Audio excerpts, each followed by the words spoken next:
ဒီဇလန်ဟာတမိုင်းမှာအဆိုးဝါးဆုံးတေဆုံးမှုတွေကတစ်ခုဖြစ်ပါတယ်ပထမဆုံးအနေနဲ့အမျိုးသမီးတဦးကိုအဝတ်စားတွေအကုန်ချုပ်ပြီးခြေလက်တွေကိုတန်ကြေချင်းတွေနဲ့ခိုင်မြဲအောင်ချီနှောင်လိုက်ပါတယ်ပြီးတဲ့နောက်စူပွက်နေတဲ့ဖျောင်းရည်တွေပါဝင်တဲ့စီပိုင်းတွေကိုထည့်လိုက်ပါတယ်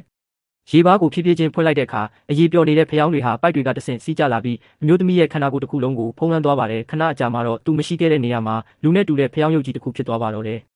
ဒီလိုရက်တွေရဲ့နောက်ွယ်ကလူကတော့ထောင်ပဲဖြစ်ပါတယ်သူဟာဒီလိုကြမ်းတမ်းတဲ့နီလန်းကိုအသုံးပြုပြီး6လအတွင်းမှာတင်အမျိုးသမီးပေါင်းတောင်းနဲ့ချီပြီးတက်ဖြတ်ခဲ့ပါတယ်သူရဲ့ဖျောင်းရုပ်ပြတိုက်ဟာလည်းကဘာလက်ခီးတဲ့တွေကြားမှာနာမည်ကြီးလာပြီးလူပေါင်းများစွာလာရောက်ကြည့်ရှုခဲ့ကြပါတယ်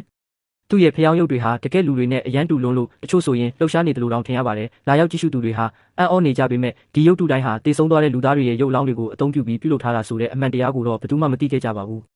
တနေ့မှာတော့ဝစ်စစ်လို့ခေါ်တဲ့အမျိုးသမီးဟာသူမရဲ့ပျောက်ဆုံးနေတဲ့တငယ်ချင်းနဲ့အရန်တူတဲ့ရုပ်တုတစ်ခုကိုသတိထားမိသွားပါတယ်ပြလိုက်ပိုင်ရှင်တောင်ကိုမေးကြည့်တဲ့အခါမှာတော့ဒါဟာသတင်းစာတွေကတပ်ပုံတစ်ပုံကိုနမူနာယူပြီးလှုပ်ထားတာလို့အေးအေးဆေးဆေးပဲပြန်ဖြေခဲ့ပါတယ်